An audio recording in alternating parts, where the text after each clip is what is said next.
Hello and a very warm welcome. You're watching Gravitas with me, Molly Gambhir. Here's a look at what's lined up for you on the show this evening.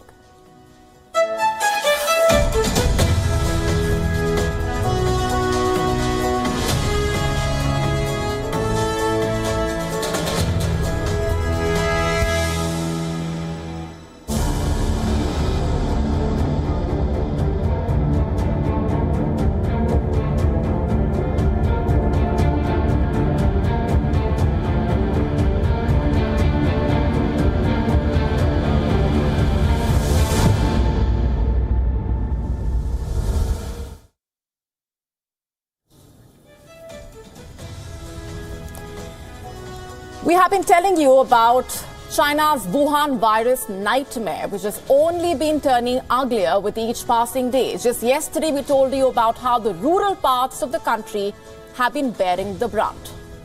Tonight, we tell you how the elderly of the country are suffering. We ask, is China no country for the old? Has it become a morbid country for its elderly? And I say this because the elderly in the country are committing suicide. Medicine shortage, no oxygen, a collapsing healthcare infrastructure has left the country's elderly in this plight. That's our top focus tonight in this edition. Also on the show for you, anti-Pakistan protests are rocking Pakistan-occupied Kashmir. Such is the frustration among the people that the disillusionment is only escalating and they want to reunite with India. We tell you what's brewing. Also what's brewing is the next Pacific war, we ask. Is that what's happening when the US and Japan are extending their cooperation amid China's growing belligerence? Australia signing a pact with a resource-rich Pacific country. Biden's blunders escalate, so does the pressure on him, with files being found at his office, leaving a trail of question marks.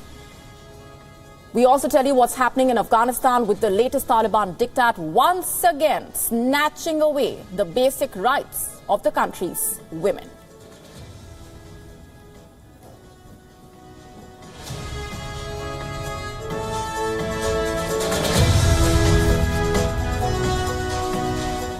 Has China become a morbid country for the old? Has socialism degenerated into horrific ageism, where the old have become dispensable as the Wuhan virus continues to wreak havoc?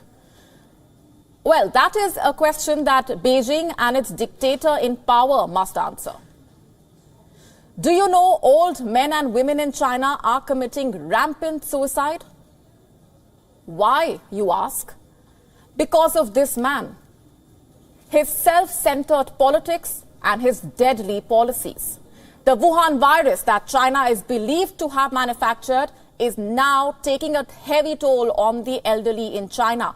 After infecting 70% of Shanghai residents and 90% of Henan residents, the virus has moved to the rural areas of China. Small towns and villages have been caught off guard. Their clinics are without medicines, life-saving drugs.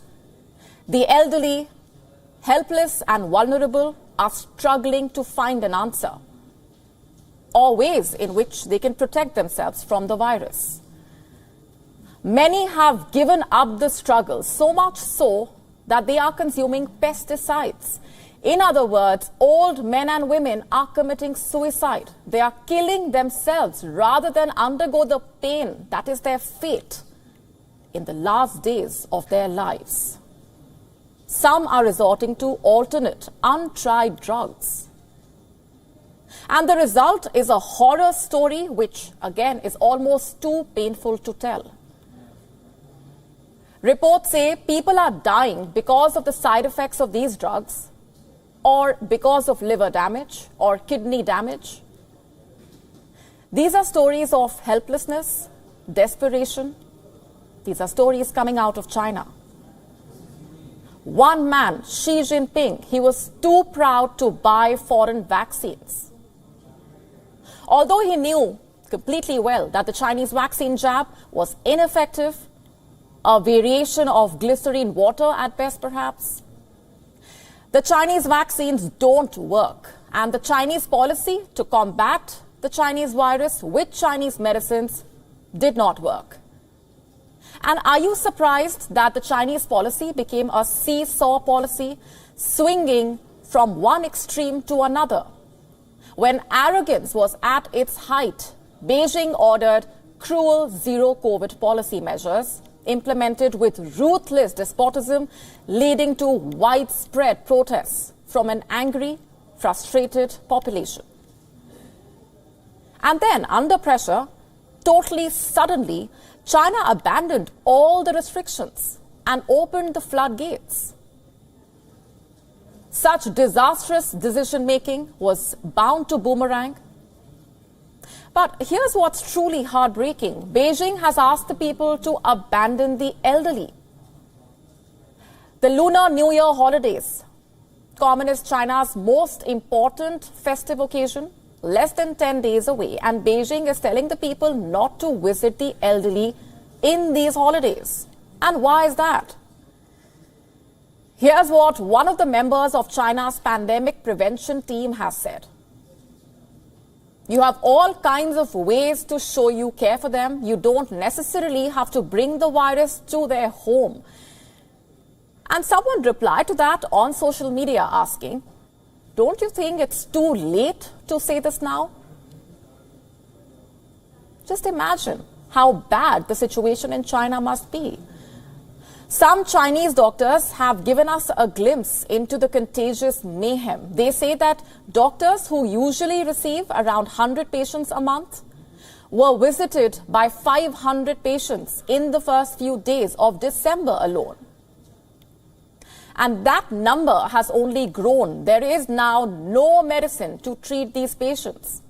In fact, forget oxygen, ambulances or other basic requirements of COVID treatment. Rural China does not have medicines for fever. The Communist Party mouthpiece, Global Times, has tried to thump the drums of nationalism amid this chaos. It has lectured communities to create teams of drivers who can transport the patients to the hospitals. And doctors say they have never seen something like this before. Well, how will they? What China has unleashed on the world is quite unprecedented, be it the virus or the fatal end. A musician who plays at funerals saying he has never been so busy in his life. What is the government doing in all of this? Well, it is playing its favorite game, and that is hide and seek. Xi Jinping and company are busy hiding China's harsh truths. China, for that matter, has announced it is not going to publish data on the Wuhan virus deaths going forward. Will not publish data. But did China, which lied about the origins of the virus, ever publish numbers that were remotely true? Sure, China shared some figures from time to time, but these were far from the real numbers. And China's claims did not even capture a fraction of the COVID-19 deaths. Like, how do you explain China's argument that less than 40 people died of COVID-19 in the last month? 40. Really, President Xi Jinping? Like we told you yesterday, one doctor in a single village of a country as huge as China saying he alone knows that at least 50 people who have died in his village, he knows about them. Recently, that's 50 in one village in just the recent weeks. So, can you imagine the kind of real death toll we may be looking at? In the 1950s, China hid the fact that millions had died as a result of famine. In the 1960s, it hid the truth about the havoc created by the Cultural Revolution. And today, it is hiding the truth about the Wuhan virus. Beijing says, lamely, it is not important to look into the cause of every death. But then, what else could it possibly say? History will write the post-mortem, and that will expose the utter failure of the Chinese Communist Party. Even China's close friend, the World Health Organization, seems to have had enough of China. It has once again pulled up Beijing and asked it to cough up the data. Isn't that pretty unusual? Let me read out for you what Dr. Tedros had said. Last week, almost 11,500 deaths were reported to the World Health Organization, about 40% from the Americas, 30% from Europe, and 30% from the Western Pacific region. However, this number is almost certainly an underestimate given the underreporting of the COVID-19 related deaths in China. The WHO chief went on to say, and I'm quoting, "We continue to ask China for more rapid, regular, reliable data on hospitalizations and deaths, as well as more comprehensive, real-time viral sequencing." Well, that's the data which China will never give. And of all the people, Dr. Tedros should know this. After all, he was the one who helped China hide the data during the outbreak in the first place.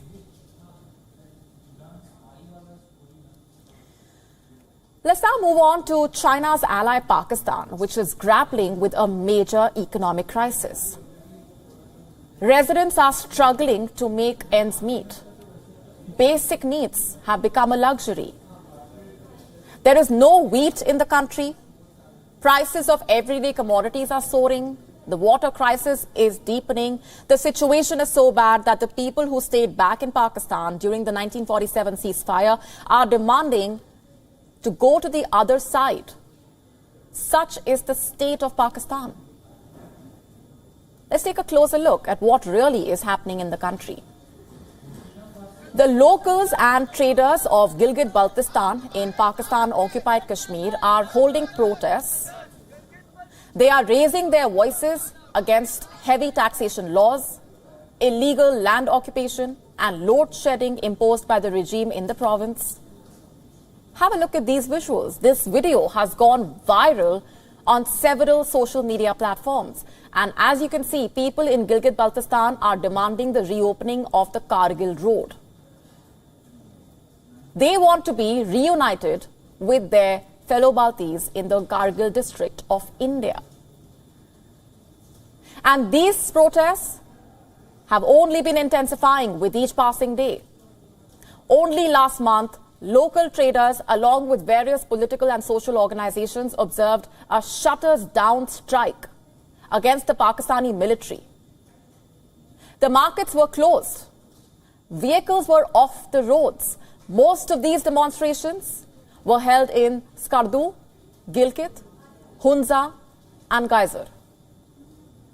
And why is that? Because the people of Pakistan-occupied Kashmir are fed up. And Pakistan-occupied regions, they are fed up of their rights being violated, of the political and economic turmoil. As Pakistan struggles with its plummeting economy, the World Economic Forum, or the WEF, has put out some concerning details, and concerning is a mild word.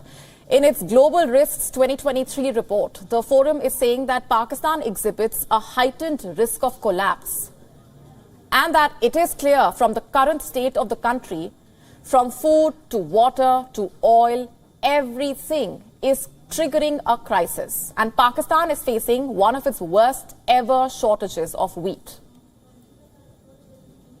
Wheat, which is a huge part of the staple diet of Pakistan. The prices of wheat flour have skyrocketed, tens of thousands spending hours daily to get subsidized bags of flour. A number of clashes, in fact, have been reported at the flour dealers. People gathered around vehicles. They are seen pushing each other as the mini trucks and vans escorted by the armed guards go about distributing that basic item. Wheat flour has led to stampedes in the country. Such is the level of desperation. And you see, it's not just wheat. Pakistan's record year-on-year inflation has sent retail prices of household products climbing at an unprecedented pace. The prices of onions have spiked by over 500%. According to the UN figures, the number of people facing food insecurity doubled to 14.6 million. The power and electricity sector is struggling as well. The government recently had to shut down markets and halls early. And why is that? To conserve energy, because Pakistan does not have enough reserves to import oil. Load shedding has been imposed in the Gilgit-Baltistan province. Risk of power blackouts looming in several areas. The State Bank of Pakistan's reserves have plunged to just $4.5 billion. And that's the lowest since the last 8 years. The reserves can provide import covers of only under a month's time. There is also a widespread water stress. Water scarcity has led to water nationalism, resulting in prolonged disputes. And the WEF report also warns of a catastrophic scenario of hunger and distress for millions.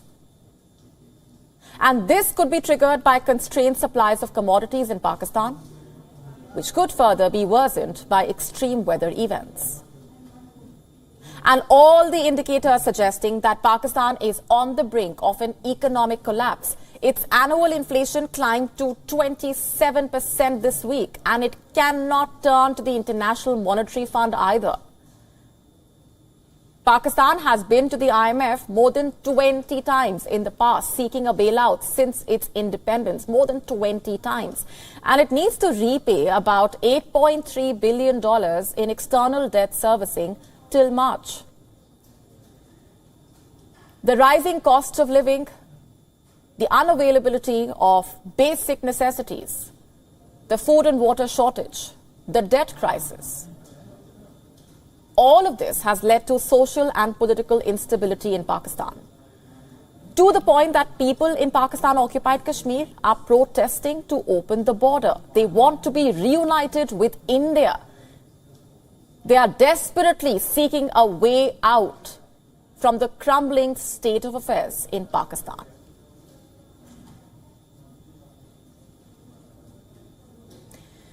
And for our next story, I want to take you back in time to the Pacific War. It saw the US and its allies fighting against Japan. Cut to 2023. And given the tensions in this part of the world, I ask, are things reaching a point where we see another Pacific War? And I tell you why I ask this. With the US and its allies up in arms against China, Australia and Papua New Guinea are coming closer. In a few months from now, they will be signing a treaty. What kind of a treaty? A new security treaty. And the Australian leader wants a swift conclusion to the negotiations. No points for guessing what triggered this. We have been telling you repeatedly about what's happening in this part of the world. China's belligerent moves have sent alarm bells ringing. Australia and Papua New Guinea will be concluding negotiations over a comprehensive security agreement by April. They hope to sign a treaty by June. And the leaders of the two countries have called it a natural progression. Let me quote from what was said. The leaders described the planned treaty as a natural progression in the existing security partnership, reflecting the two countries' shared history, geographic proximity, and common regional strategic outlook. They said the deal would reflect the evolving nature of security challenges. The foreign affairs ministers have now been asked to finish the negotiations by April. Albanese and his Papua New Guinea counterpart, James Marape, then signed a joint statement of commitment for that security treaty. Albanese has said the security deal would be a comprehensive arrangement rather than a narrow one. The joint statement said the new deal should be public and transparent. Now let's zoom out and focus on the bigger picture. This agreement comes at a time when China has been making attempts to expand its influence in this part of the world, in the Pacific. And the Australian government has been concerned.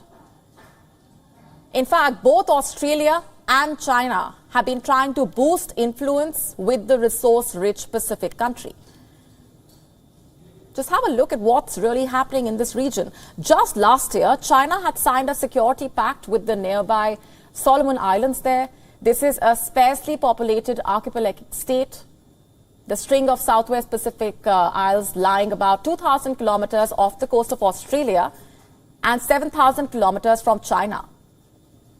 And China's pact with the Solomon Islands shook the Western power corridors and sent alarm bells ringing across Australia.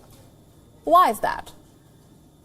The move raised concerns that it could lead to a military build-up in the South Pacific region. That it is a precursor for what might follow. Just a few days ago as well, Papua New Guinea was making headlines. You know why?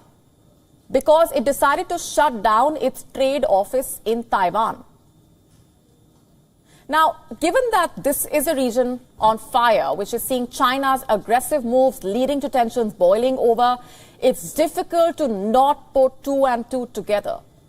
Was Papua New Guinea's move a concession to Beijing? Was it a result of Chinese pressure? And just by the way, Papua New Guinea denies that. But here's what else is happening. China's moves in this part of the world are no secret, and the US has been watching closely. As a result, and just yesterday we told you about how the US and Japan are boosting their partnership to tame the dragon. China's belligerence leaving no room for errors or for wasting any time. And the US realizes that. The US and Japan are now taking their ties a step forward. They are extending their security alliance to space. Why space? What is this out-of-the-world partnership? Let me explain. The US and Japan basically want to boost their defense against attacks on satellites. And why would that be a concern? Again, the answer is the threat from China. The US Secretary of State Antony Blinken and the US Defense Secretary Lloyd Austin met their Japanese counterparts in Washington on Wednesday, and they decided that depending on the nature of these attacks, an attack on either party would prompt the other to meet the common danger. Now, this move comes ahead of a summit that is to take place between the Japanese Prime Minister Fumio Kishida and the US President Joe Biden on Friday. This would be the latest attempt by the two sides to jointly counter China and prepare for a possible conflict over Taiwan. China is upping its satellite presence. The US and Japan have also been conducting war games. War planning is underway, and they do not want to leave anything to chance. The Chinese aggression, when it comes to Taiwan, has led to pacifist Japan boosting its defense preparedness. We've been telling you about this. A free and open Indo-Pacific is the larger message that the US and Japan want to send out to China. But the latest move goes beyond that, protecting Japanese satellites from China, given the moves by Beijing and the growing military activity in space. Article 5 of the treaty between the US and Japan would now be extended and also apply to space. The article essentially obligates America to defend Japan if it comes under attack. The US and Japan have already been strengthening bilateral training and exercises in Japan's Southwest Islands. Tokyo calls these the Nansei Islands. And here, China has recently increased its naval presence. The moves by the US and Japan to come closer to counter China come with the clear intention of warning the dragon that China must behave itself.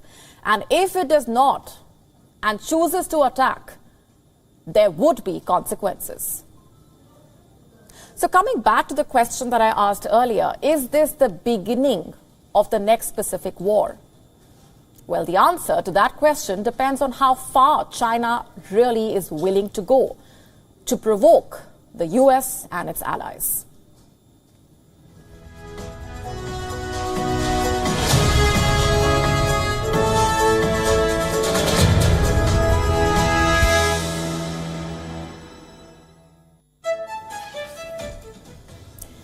Meanwhile, the pressure is only growing on the American president. Joe Biden is facing scrutiny.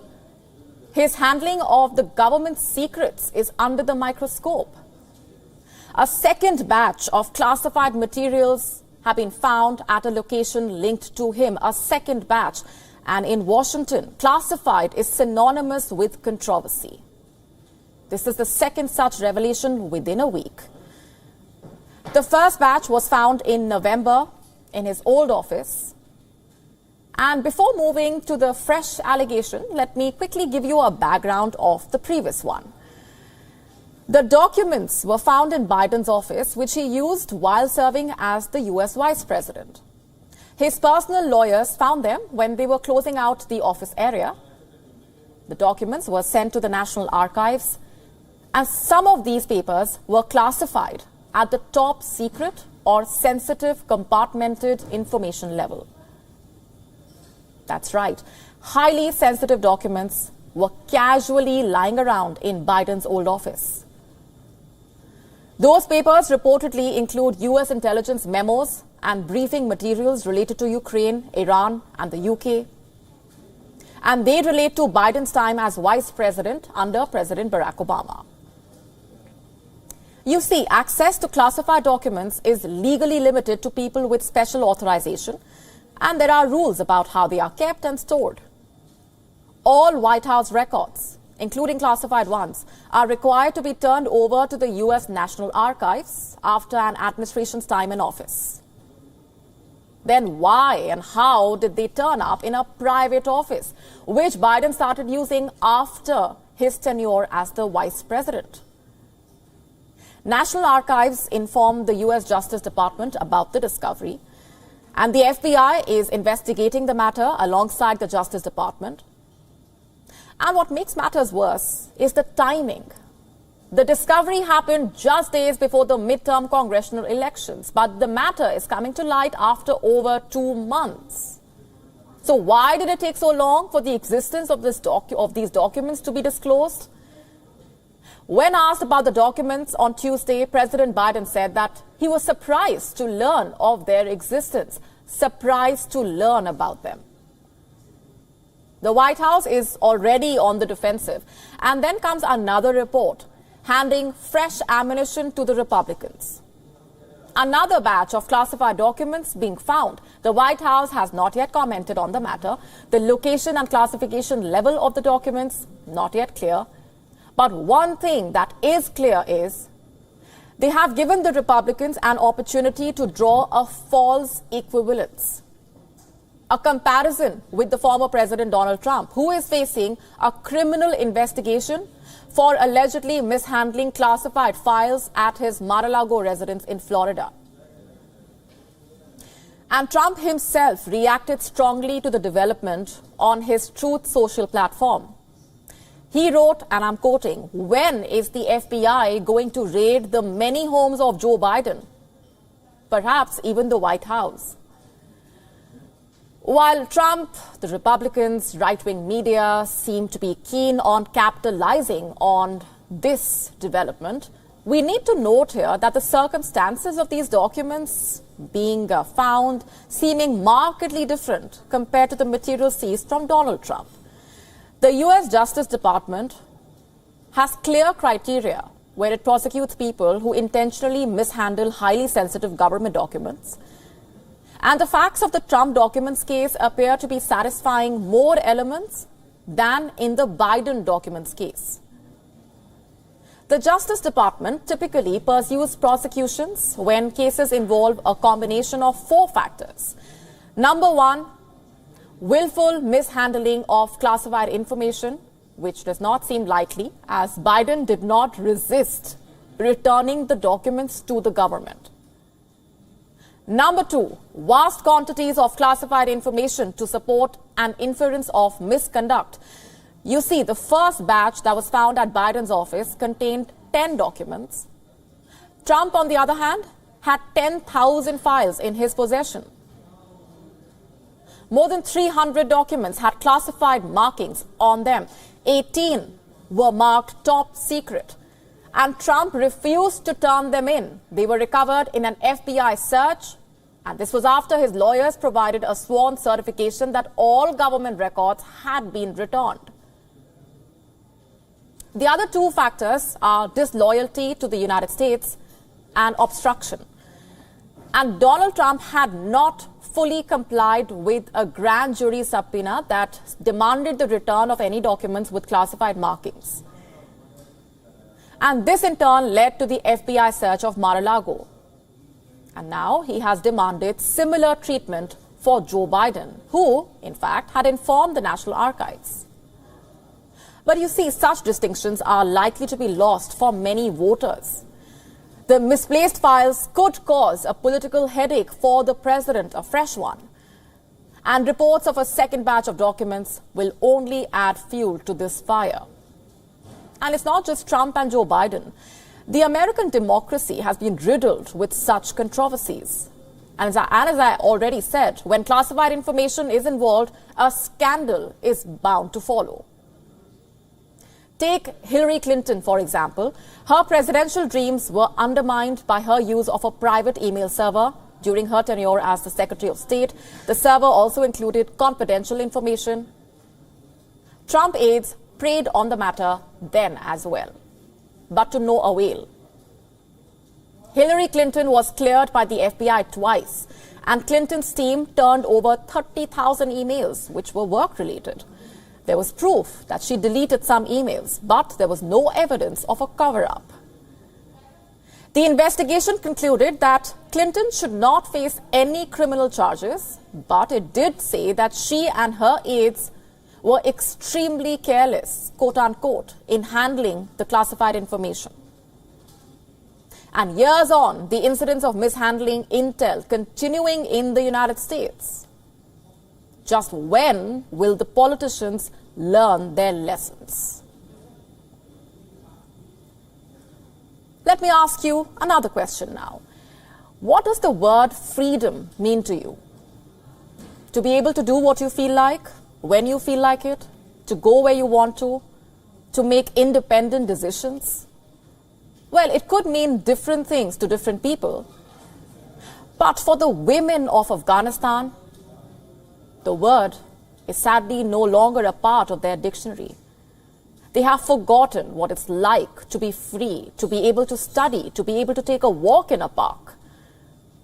They used to be able to do that once upon a time. Can you imagine these are women of Afghanistan? Taliban 2.0 has taken Afghan women back in time, not to the glorious times when they had their freedom way back, but to the Afghanistan under the previous Taliban rule. Taliban 2.0 is no different from the earlier Taliban. The promises that were made sounded great, but they all have been tossed out of the window one by one. Women have been banned from educational institutions. They can no longer go to the gyms or amusement parks. They have been barred from working in NGOs. The list goes on. And now there is a new Taliban diktat. Women can no longer work in malls or go to a male doctor for treatment of any illness. They have also ordered the shutting down of all beauty parlors in the next 10 days. As per Afghan media, women have also been banned from athletic activities.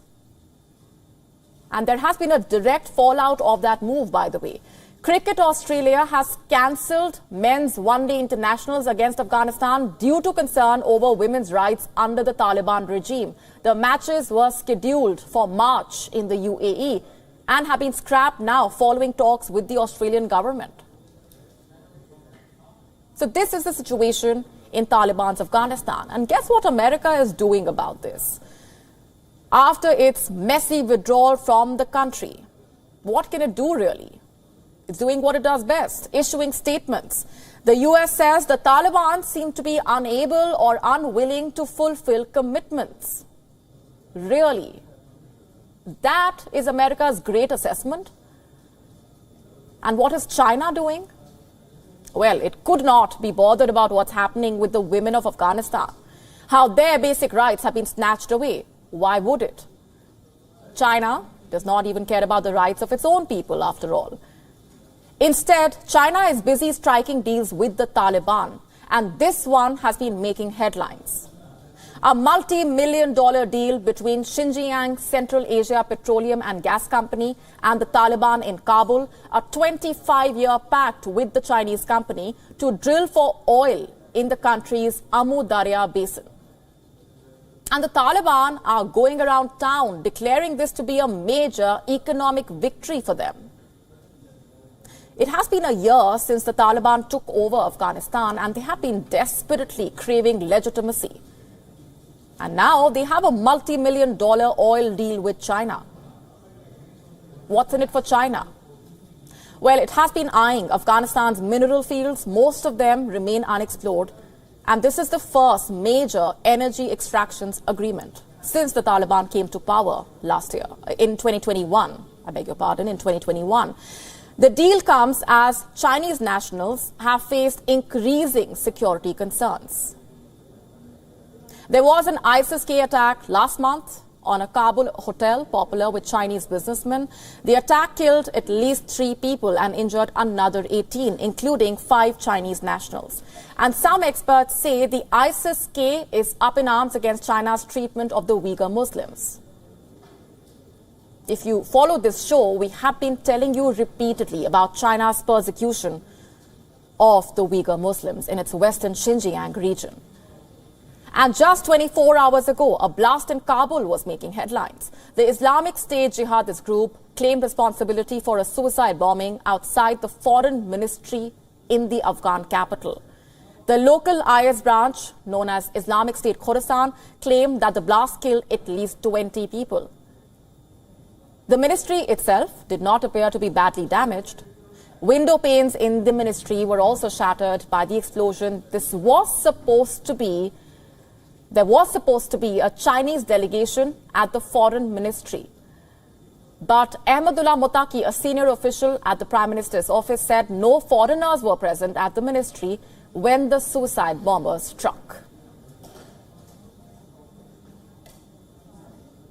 Let's now take a look at what's happening in Ukraine. Russia has replaced the general in charge of that invasion. And this change comes barely 3 months after the previous commander took charge. What exactly happened? What led to this? Our next report getting you the details and taking a closer look at where that war stands over 300 days later.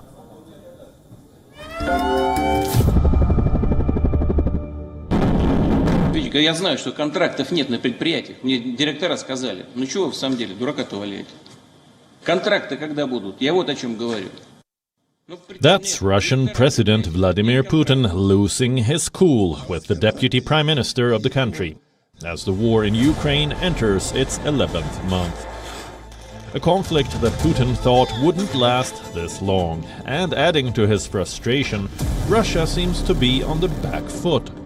Since Ukraine began its counter-offensive in September, Russia responded by shelling Ukraine's critical infrastructure.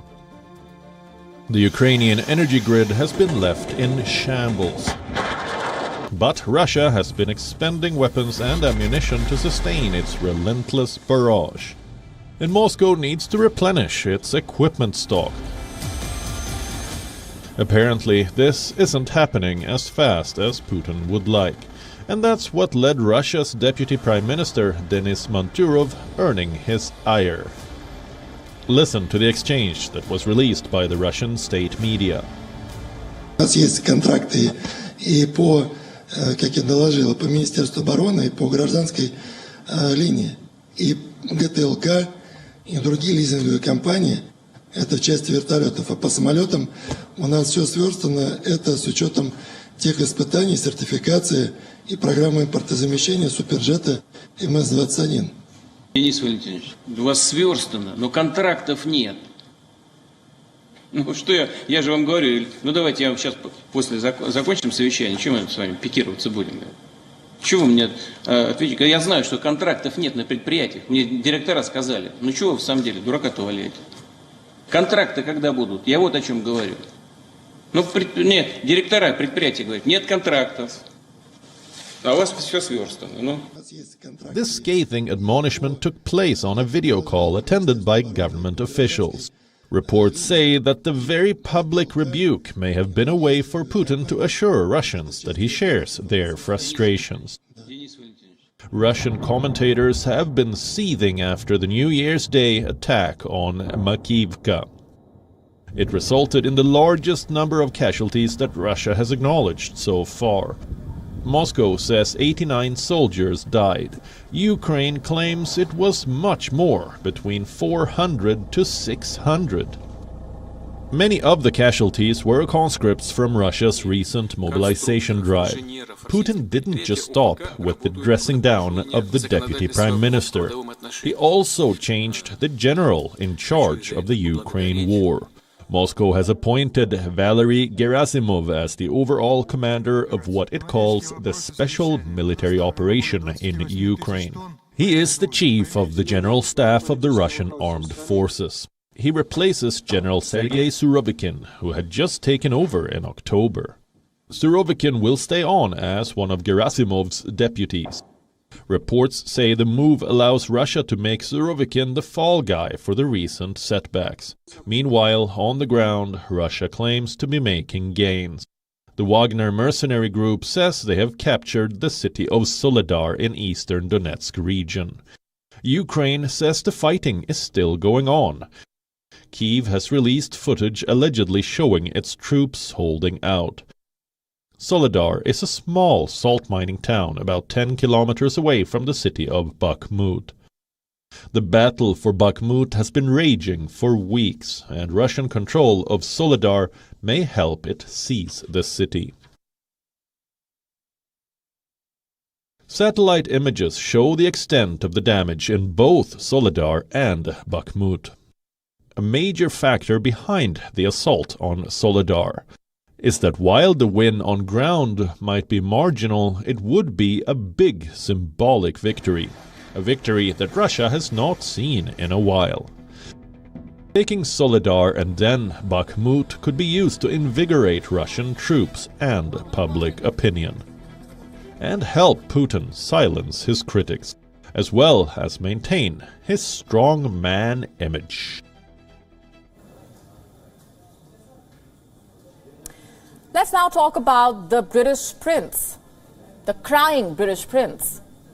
Obviously, I'm talking about Harry, the prince plus war hero plus fighter of racism plus someone who can communicate with the deceased. Just for the records, I am not mocking Harry. The question I want to ask tonight is very simple. What did Prince Harry even achieve by making a mockery of himself? He washed his dirty mess in public, cried about his royal issue, about being a spare, having a full sponsored life without much to do. He made a big deal about a fight with his elder brother, told the world about how he did not want his father, the British king, to marry Camilla, the queen consort. He called Camilla names, called the Taliban chess pieces. Basically, Harry commissioned a 416-page long complaint and promoted it as the most tell-all memoir of a British royal family member. What for? What did he gain by doing this? Did he want sympathy? Because he is getting none. In fact, Harry's popularity among the British public has fallen to its lowest ever level. YouGov carried out a poll following the release of Spare, and let me tell you what the survey has found. 68% of the British public is critical of Prince Harry. Critical, not sympathetic. Only 24% have a positive view of Harry. In fact, Harry and Meghan are now so disliked by the older Britons that their ratings are worse than the Duke of York's. And who is that? Remember Prince Andrew? Unlike Harry, who chose to take a step back from his royal duties, Andrew here was forced to do that. And most of you will remember why. I am referring to Andrew's bromance with sex offender Jeffrey Epstein. Andrew was allegedly involved with women who were trafficked by Epstein. Queen Elizabeth II was forced to strip Andrew of his titles, his honorary military affiliations, even his royal charitable patronages. And today, Andrew happens to be more popular among the older Britons as compared to Harry and Meghan. And what does that tell you? That if the book was a PR stunt, then it failed miserably. If the book was a stunt to seek sympathy, then it failed on that front as well. So where is the gain? Did the book bring Harry closer to his family? While promoting the book, Harry told those interviewing him that, I love my brother, I love my family, I love my father. He spoke about wanting to reconcile. But his book tells no such story of love or even respect. In one page, he is mocking William for being bolder than him. Who does that, really?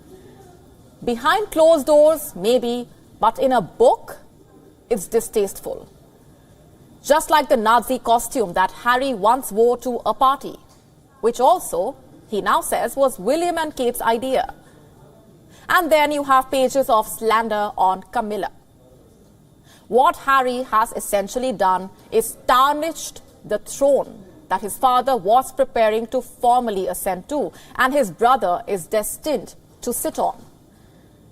This pair has spared no words to make life difficult for the heirs. In Harry's book, his brother and sister-in-law are bad, his stepmother is bad, his father not so great either.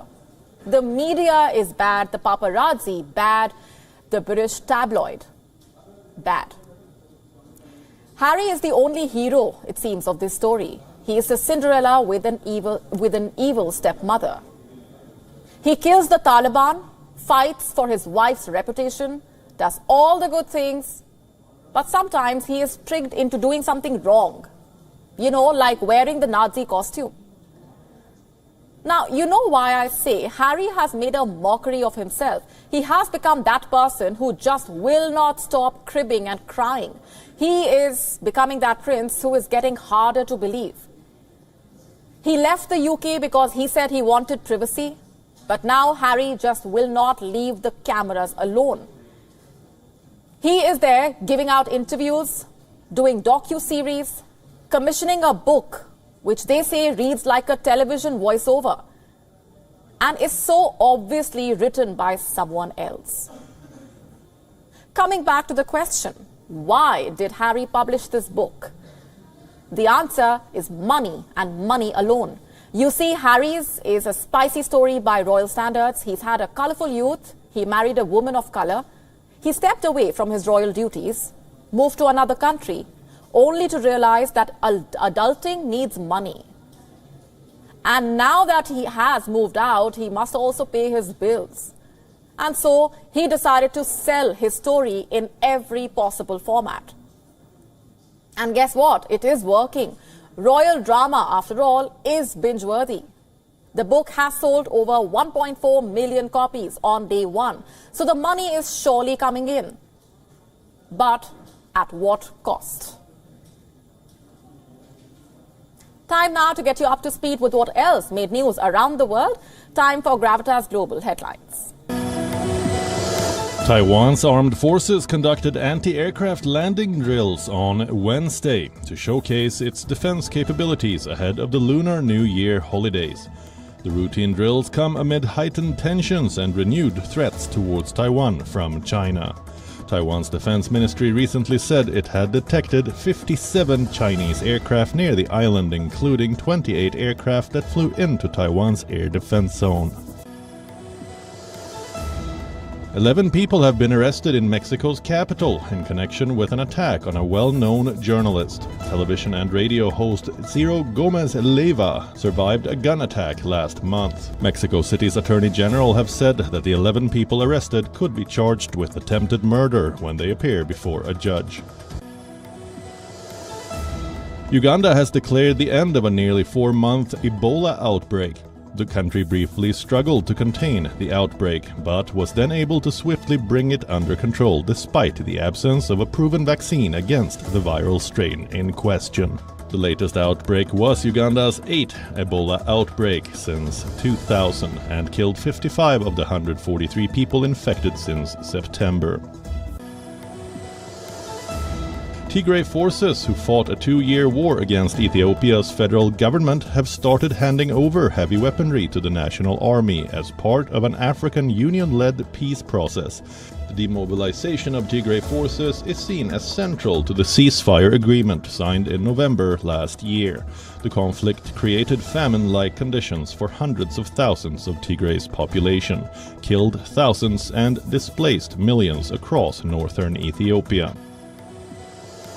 UAE names Sultan Al Jaber, a veteran technocrat with experience in both renewable energies and the oil business, as the president of the upcoming United Nations climate negotiations this year in Dubai.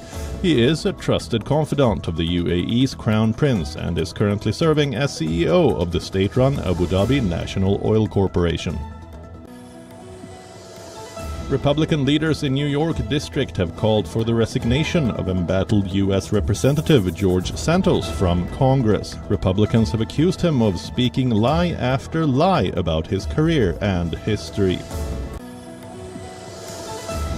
British Prime Minister Rishi Sunak and his Japanese counterpart Fumio Kishida signed a defense agreement in London on Wednesday that will allow the countries to deploy forces on each other's soil. According to Chinese state media, 5 people were killed and 13 others wounded after a car drove into a crowd of pedestrians crossing the road. The video footage of the incident showed the car crashing into the pedestrians and driving off, as those hit were left lying on the road. Local authorities have arrested the driver and are investigating the incident, according to China Global Television Network. Rafael Nadal will begin his Australian Open title defense against Britain's Jack Draper and can face last year's runner-up Daniil Medvedev in the quarter-finals. Record 9-time champion Novak Djokovic is in the opposite half of the draw. Women's world number 1 Iga Świątek begins her campaign against Wimbledon quarter-finalist Jula Niemier. Lionel Messi scored on his return to Paris Saint-Germain in a 2-0 victory over Untried. Messi was playing his first match for PSG since leading Argentina to the World Cup title and scored the second goal for the French champions. PSG now lead second-place Lens by 6 points. On that note, it's a wrap on this edition of Gravitas. Thanks very much for watching.